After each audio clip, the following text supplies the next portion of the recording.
Best ever listeners, how you doing? Welcome to the best real estate investing advice ever show. I'm Joe Fairless. This is the world's longest running daily real estate investing podcast. We only talk about the best advice ever. We don't get into any of that fluff. We've spoken to Barbara Corcoran, Shark Tank, Emmett Smith, Hall of Fame running back, and a whole bunch of others. With us today, I'm so pleased to say we're speaking to Jillian Michaels. How you doing, Jillian? Hey, good. How are you? I am doing well, and guess what I just got done doing? What? I got done doing an advanced ab circuit for 6 minutes on the Jillian Michaels fitness app, and my blood's pumping and my abs are burning. Good. That's what I want to hear. I love that thing. I just got married. My wife is a personal trainer, and she actually told me about it. So I downloaded it, plus in preparation for our conversation, and I love that thing. So props to you on that app. Oh, thank you, but I appreciate it. Are you going to be doing the Dad Bod program in there anytime soon, you think? I did. Out of all the pictures, that Dad Bob one was the one that spoke to me. So yeah, I picked that one. Right? I want those flat abs, but I really want those big muscles. So yeah, I picked that. Today, we've got a little bit of time, and I thought the best way to approach our conversation with you is not for me to come up with questions, but instead I asked the best ever listeners to come up with questions that they had for you. So I actually got some questions from best ever listeners around the country. Whenever I announced a couple weeks ago that we'd be having a conversation, I had a bunch of responses. So I've got some questions, and we'll just roll with this if that works for you. Yeah, of course. Sweet. So I'll warm you up because some of them are more in-depth. So I'll warm you up with maybe a quick one. This is from Andrew from Mesa, Arizona. What's your morning routine? Gosh, well, obviously it involves the kids. I'm woken up at the freaking crack of dawn by two crazy kids wanting to eat and play and get ready for their day. So it involves first getting woken up and having coffee. I have to have my coffee immediately. And there's a coffee company that we invested in called Lucky Jack, actually, that I love so much. We actually bought the company. So I have coffee. Then I prepare my Munchkins breakfast. They get dressed, and myself or Heidi takes them to camp or school. Then I come home and start my work day usually. So it's pretty kid-centric in the morning. 2 follow-up questions on that. One, coffee. What are your thoughts on caffeine? Caffeine, I'm a huge believer, up to 400 milligrams a day. And I think, like anything, the right amount and proper quality is going to be critical. You can have too much vitamin A, too much vitamin C.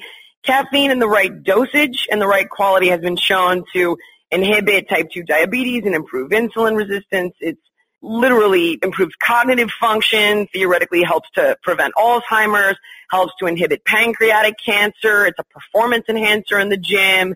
But if you do too much of it, then it taxes your adrenals, it releases stress hormone, and it's also the quality of the caffeine. So if you're getting it from coffee, this is where cold brew and organic is really important because hot coffee has a lot of tannins and oils and is very acidic, whereas cold brew pulls out the bad oils because hot coffee can lead to higher levels of LDL, bad cholesterol, but if you have it cold brew, it strips out the bad oils. And it's less acidic on the stomach and the teeth and what have you. But you also have to make sure that the coffee is organic because coffee is the second heavily sprayed crop in the world with pesticides and chemicals, second only to cotton. Wow. So it's very important that when you have coffee, you have organic coffee, preferably cold brewed coffee. Even if you have it hot, the process of brewing is much better for you. The second follow-up question, how old are your munchkins and what's typically served to them for breakfast? 5 and 7, and they go through their phases, you know? So, like, right now, they like Nature's Path pumpkin waffles. So I'll give them that with a little bit of grass-fed butter and a drizzle of honey or organic maple syrup. They'll have turkey bacon. They'll have eggs because we have a farm, so we have ducks and chickens and everything. So they'll have farm eggs with cheese in it. Sometimes they have granola, like they like this Love Crunch granola on Greek yogurt. So they kind of mix it up. They're pretty typical. No Lucky Charms, none of that garbage. All right, now we're going to switch gears, and this is Ash from Cincinnati, Ohio. He asks, what's the one thing you could change about yourself to make you even more successful? Patience, man. That's the key, which is also tied up with like impulsivity. You have to constantly, it's not personal, it's business, and you got to manage your patience and your emotions and your impulsivity. Luckily, when I know that I've had it with someone or something, I literally just hand it over to my business partner who has great patience and diplomacy, and I'm like, I can't. I'm gonna just roast this person. I'm handing the ball over to you. Thinking back, and as objectively as you can look at it, would you have achieved what you've achieved if you had more patience along the way? And I ask that because sometimes I think that if you had approached it differently, then you wouldn't have accomplished what you had because you were, in some cases, impatient. I would say no to that one. I think the patience would have allowed me to have more persistence with certain issues or better tolerance of unethical individuals we work with that still have power and control. So I think that could have helped. If I was to look back on mistakes that I'd made, it would have been not fighting harder. I do think this is predominantly a female thing, I hate to say, but as a woman, they constantly, they ignore you, they yes you to death, they ignore you, they yes you to death.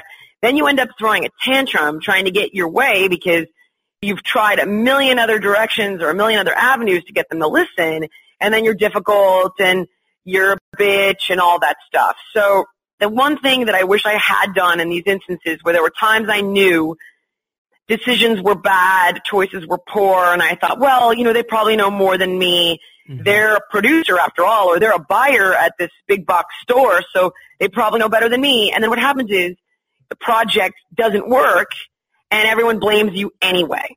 And so that's where you think, you know what, I should have fought. Who cares if they called me a bitch? If it worked, then we would have continued working on the project anyway. And instead, I allowed these things to go on, even against my better judgments, and it doesn't work, and they never want to speak to you again because nobody wants to be the owner of a failure, right? Success has many fathers. Failure is an orphan. Mm-hmm. So I would have fought harder and not cared so much what people thought, and I would have been more patient in working certain deals and having a bit more diplomacy instead of being like, I don't care. These people are bad people. I don't want to work with them. Whereas my business partner's like, you know what? We need to find a way to work around them. Mm-hmm. I love that. Kathy from Atlanta, she asks, who do you look up to and why? In truth, I find my inspiration in what I call, quote, regular people, in that they're not privileged. They haven't been given great advantages to success. And to see them overcome obstacles and adversity is very inspiring to me. It's one thing when you've been given tremendous privilege and access. And when you have, I think that the person to whom much has been given, much is required, right? It's your job to spread the wealth and make the world more fair. But when I see everyday people overcoming obstacles against all odds, that's really where I find my inspiration and most of my respect goes. Because it's easy to be successful when you're standing on the shoulders of previous generations or nepotism, and you've been given an unlimited amount of money to make mistakes and to find your way. So that's really where I find most of my inspiration. Eric from Cincinnati asks, what's the biggest piece of advice you gave to someone or even yourself that helped remain disciplined and on track with your goals? I really help people establish their why. I think this has become such a component of mainstream pop culture nowadays, but many, many years ago, I had read a book called Man's Search for Meaning by a guy named Viktor Frankl, and he was actually a Holocaust survivor who had kind of taken a Nietzsche quote, and it was like, if you have a why to live for, you can tolerate any how, the work associated with the goal. And to me, it's like work with a purpose becomes passion, but work without purpose becomes punishing. So you have to help people find their purpose, because you may never love working out. You may never love putting in 12-hour days at the office. You may never love the sacrifices associated with what you want to achieve. But if you're passionate about what you want to achieve, it's worth it. And I think that's the most important thing. And what do you want to achieve?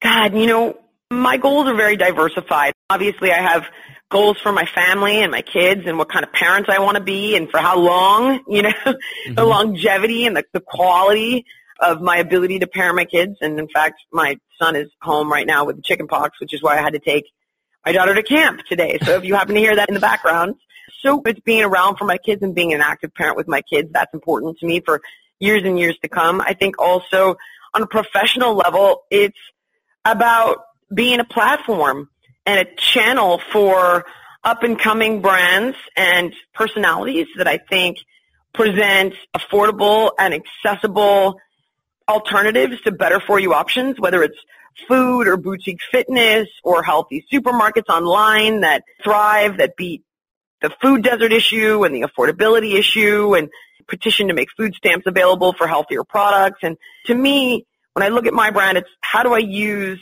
this platform that we've built to shepherd, if you will, young and up-and-coming brands that I think are doing great things in the world. That's my business goal now. And then on business goals, Maureen from Auburn, Maine asks, what advice can you give busy moms on how to manage and schedule their time with entrepreneurial endeavors and family? I call it the 12-hour rule. And my thing is that if you can cut out 12 hours a week for just you, then you can make it work. It will never be perfect. And I think that's tough because as Americans, we get into this rugged individualism and all or nothing, perfect or not at all. And I find that people who are motivated have that mindset, which is really dangerous because it's impossible if you have kids. It's an impossibility. And you've got to get into the good enough mindset, and you've got to have more patience. So if you've got 12 hours a week, if you're awake 16 hours a day, 7 days a week, the math on that's like 112 hours a week or something of that nature that you're awake. Let's say you're putting in a 60-hour work week.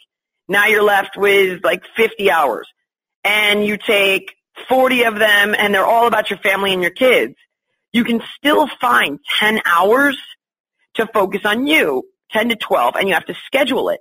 So over the course of the month, that means you got in time to get your hair done, your roots done, your haircut. You got in time for the manicure, pedicure. You got 4 half-hour workouts in a week. You managed to get that date night in with your significant other where it's just quality alone time. You got a girls' night in or a boys' night out. And that is the number. It's 12 hours a week. And if you spread it out over the course of the month, 1 week it's your checkup, the next week it's your hair, the next week it's the manicure, pedicure, it's the massage that you needed, it's the 4 half hours of exercise, it's the food prep for the rest of the week.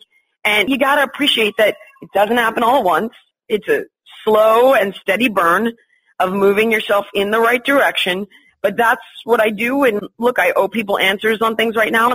I go, okay, my deadline for that, I put them in order of priority, and I'm like, my deadline to get back to you on this book proposal is going to be Tuesday. And I pace it out. I put them in order, and prioritizing and communication is key. And then last question. This is from Steve in Los Angeles. Do you use visualization, and if so, how do you feel it's led to more opportunities in your life? Talking about the law of attraction.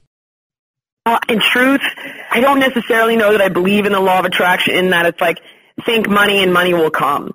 I do think that focusing on your goals is important because it allows you to visualize what you want, which I think is going to generate positive emotion towards it, and that positive emotional connection is going to help push you through the work and the sacrifice associated with the goal.